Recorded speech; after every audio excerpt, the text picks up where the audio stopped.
Just to the east of Vermontville, Michigan, sits a sugar shanty where the process of turning sap into syrup's been going on for the past 28 years. Merle Martin and his wife Marlene, along with their sons Marty and Mark the hired hand, gather maple sap from roughly 5,300 taps. And though this shanty isn't very old, Merle's experience is measured in a lifetime. I started when I was just little, way back. Even when I was in the 5th grade, Dad done it. And then we got away from it. And then when I was 7th grade, we moved north of town, and I had a pony, and I had 2 milk cans. And I had about 20 trees I tapped, and I would slide that over to the neighbors. And they'd give me a gallon or 2 of syrup every year. And then as I got bigger, I helped the 2 neighbors gather sap. And then when I was in the service in '56, the folks bought this farm. And so we would make 400 to 600 gallon a year. And we used wood, and we had it piled as high as we could reach around here. If we made 600 gallon, we had to go cut wood again.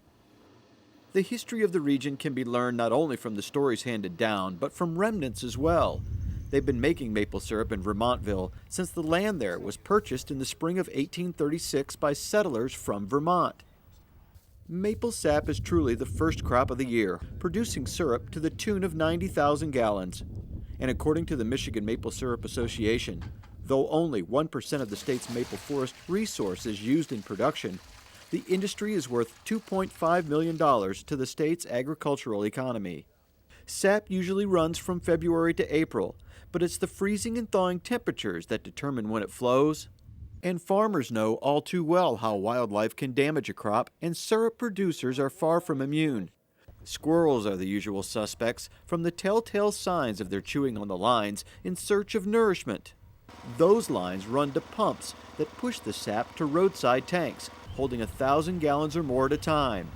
From there it's trucked to the shanty for processing, turning sap with a concentration of 2.5% sugar to syrup with a sugar content of 66%.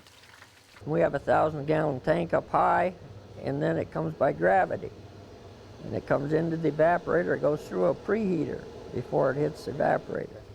And that's supposed to boil out 17% of that water before, and it's 212 degrees when it gets to the evaporator. So it's already hot when it gets there. And it goes back and forth. There's flues in the back of it, and it comes out the side, and it gets heavier as it goes to the opposite side. And we take it off at 219. And we have close to 12 pounds a gallon of maple syrup. And then Marlene will take that home, and she'll boil it to 238, and she can get about 7 pounds of maple sugar out of that gallon. That 7 pounds of maple sugar is actually in the form of candy, made with equipment handed down from Merle's mother Mildred. Though it's got a few years on it and held together in one spot by a shoestring, it continues to produce the highly coveted nuggets.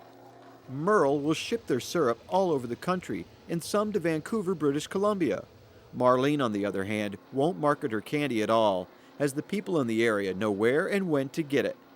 And in the case of both, there will be none left when the season's done. One way to tell the sap's about done running for the year is by the unmistakable chirp of the frogs. And though next year will bring another season of syrup production, there are fewer taking time to practice the trade. It's a funny thing, I used to be the youngest one, and now, I'm getting to be one of the older ones. And some of the boys that used to help me, there's 2 or 3 of them that are making syrup now. And it kind of gets in their blood like it did me, I guess. That's just like Marty. He'll take over when I'm done. As Merle Martin stated about making maple syrup, it kind of gets in their blood like it did me. Maple Valley High School journalist Jessica Crowell quoted Merle in 2003 to say, "Once you have maple syrup running through your veins, it just doesn't go away."